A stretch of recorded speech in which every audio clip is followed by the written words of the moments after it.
नमस्कार विद्यार्थियों, कैसे हो आप लोग। आई होप कि आप अच्छे होंगे और आपकी पढ़ाई भी अच्छी हो रही होगी। मेरा नाम है हेमंत सोलंकी और स्वागत है आपका मेरे चैनल एचएस स्टडी केंद्र पर। विद्यार्थियों, आज की इस वीडियो में हम पढ़ने वाले हैं क्लास 12 की हिस्ट्री यानी कि इतिहास का चैप्टर नंबर 1 ईंटें, मनके तथा अस्थियाँ। यह इस चैप्टर के वीडियो का पार्ट 4 है जिसे आपको एनिमेशन के माध्यम से पढ़ाया जाएगा। मैंने आपको इस चैप्टर की 3 वीडियो पहले ही प्रोवाइड करा दी है, आप पहले उसे देख लीजिए, उसके बाद ही इसे देखना। और इस पार्ट के साथ में हमारा ये चैप्टर भी पूरा हो जाएगा। इसके बाद मैं आपको इम्पोर्टेंट क्वेश्चन की वीडियो जो है प्रोवाइड करा दूंगा। तो सबसे पहला हमारा जो विषय है वो है हड़प्पा सभ्यता की सामाजिक व्यवस्था, यानी कि हड़प्पा सभ्यता में क्या क्या सामाजिक व्यवस्था थी। यह बहुत ही इम्पोर्टेंट क्वेश्चन है और पेपर में पूछा जा सकता है।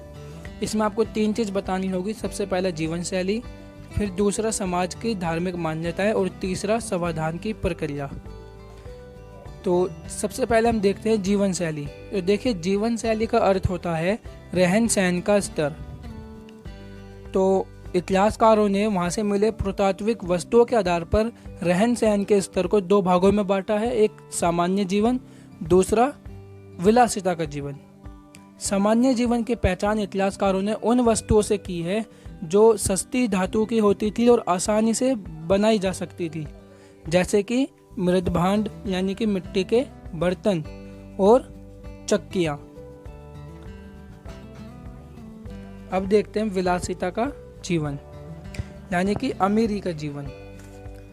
तो इतिहासकारों ने विलासिता के जीवन की पहचान उन वस्तुओं के आधार पर करी है जो कि अत्यधिक महंगी हुआ करती थी और कठिन प्रक्रिया से बनती थी, जैसे फ्योंस का लघु पात्र। ये एग्जाम में पूछा जा सकता है कि किन वस्तुओं के आधार पर इतिहासकारों ने उनके जीवन शैली का पता लगाया। अब देखते हैं समाज की धार्मिक मान्यताएं में, यानी हड़प्पा सभ्यता में समाज में क्या प्रचलित मान्यताएं थी। तो इतिहासकारों ने हड़प्पा कालीन स्थलों से मिले पुरातात्विक साक्ष्यों के आधार पर हड़प्पा सभ्यता के समाज में प्रचलित धार्मिक मान्यताओं का अनुमान लगाया है। अब क्या क्या वस्तुएं हैं, जैसे एक वहाँ से मूर्ति मिली है जिसे इतिहासकारों ने मातृ देवी कहा है, जिससे कि इतिहासकार अनुमान लगाते हैं कि हड़प्पा सभ्यता मातृ सत्तात्मक थी। दूसरी वहाँ से एक मोहर मिली है जिसपे एक योगी पुरुष बैठे हुए हैं जिनके आसपास कई सारे जानवर हैं, जिसे आरंभिक हिंदू ग्रंथों में शिव के आरंभिक रूप पशुपति बताया गया है। और शिवलिंग जैसी संरचना मिली है। वह प्राकृतिक तत्वों की पूजा करते थे। और लोथल और कालीबंगन से भी वेदियां मिली है। अब देखते हैं समाधान की प्रक्रिया, यानी जब लोग मरते थे तो उनका अंतिम संस्कार किस प्रकार होता था। तो हड़प्पा सभ्यता के लोग मृतकों को कब्रों में दफनाते थे और कब्रों की गर्तों की बनावट अलग अलग हुआ करती थी। कुछ स्थलों पर मृतकों के साथ उनकी उपयोग वाली वस्तुएं भी दफनाई जाती थी, जैसे मृदभांड, आभूषण, तांबे के दर्पण, क्योंकि उनका मानना यह था कि मरने के बाद में भी यह वस्तुएं जो है उसके काम में आती है। कुछ स्थानों पर युगल समाधान भी मिले हैं, युगल समाधान के साक्ष्य भी मिले हैं जिसमें एक महिला और पुरुष को एक साथ दफनाया गया था।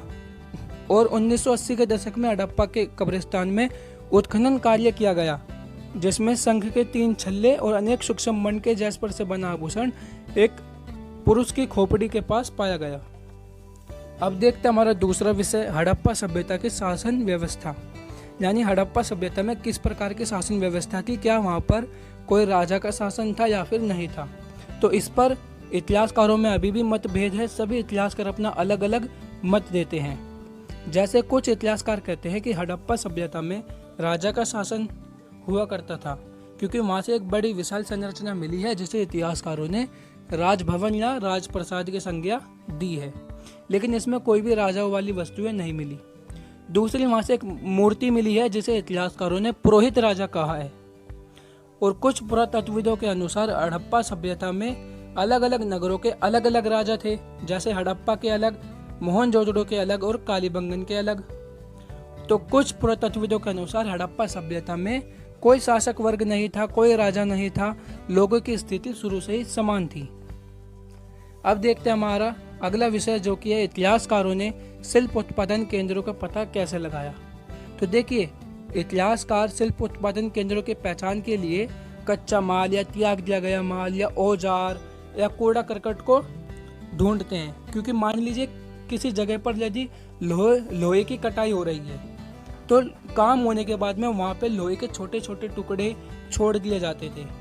इस वजह से और समय के साथ में वे जमीन के नीचे दफन हो जाते हैं और जब खुदाई होती है तो वह मिलती है, जिससे कि इतिहासकारों ने अनुमान लगाया कि हाँ, यहाँ पे शिल्प उत्पादन का कार्य हुआ करता था।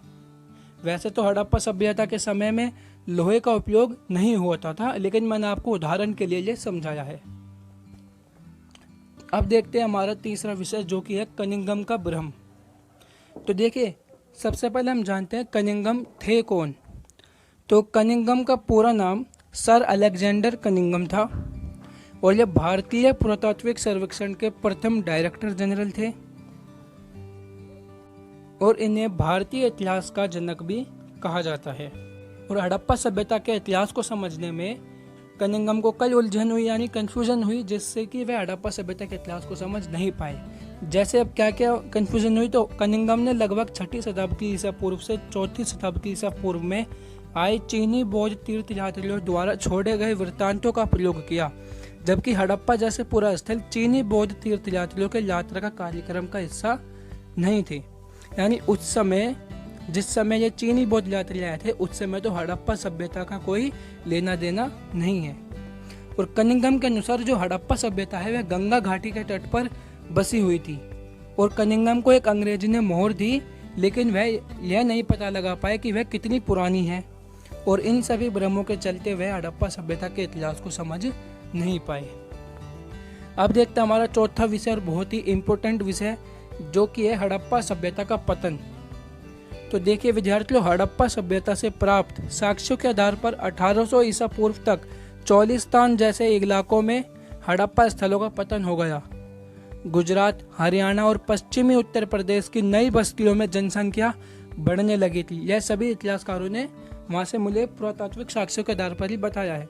और 1900 ईसा पूर्व के पश्चात अस्तित्व में रहे कुछ चुने हुए केंद्रों से पतनशील हड़प्पा सभ्यता के चिन्ह मिलते हैं, जैसे कि मोहर, बाट और मनका जैसी विशिष्ट पुरावस्तुएं समाप्त हो गई।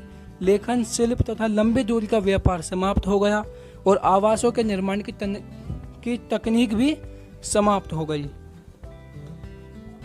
अब हम देखते हैं हड़प्पा सभ्यता के पतन के कुछ प्रमुख कारण, तो इस पे भी इतिहासकारों के अलग अलग मत हैं। जैसे कुछ इतिहासकार कहते हैं कि वहाँ सिंधु नदी में बाढ़ आने के कारण जो है हड़प्पा सभ्यता का पतन हो गया। इसके अलावा वहाँ पे सूखा पड़ गया होगा, इस कारण भी हड़प्पा सभ्यता का पतन हो गया। या फिर वहाँ पर जलवायु परिवर्तन हुआ होगा या ग्लोबल वार्मिंग हुई होगी, जिस कारण भी हड़प्पा सभ्यता का पतन हो गया होगा। इसके अलावा वहाँ पे कोई ऐसी महामारी हो गई हो जिससे कि हड़प्पा सभ्यता का पतन हो गया हो, या फिर कोई युद्ध वहाँ हुआ हो, वहाँ पे उनकी माप-तोल प्रणाली भी जो है लुप्त हो गई, उनकी तकनीक थी जो वह भी धीरे धीरे भूलते चले गए। ये कुछ प्रमुख कारण इतिहासकारों ने बताए। अब कुछ ऐसे शब्द जो कि आपको जानना बहुत ही जरूरी है।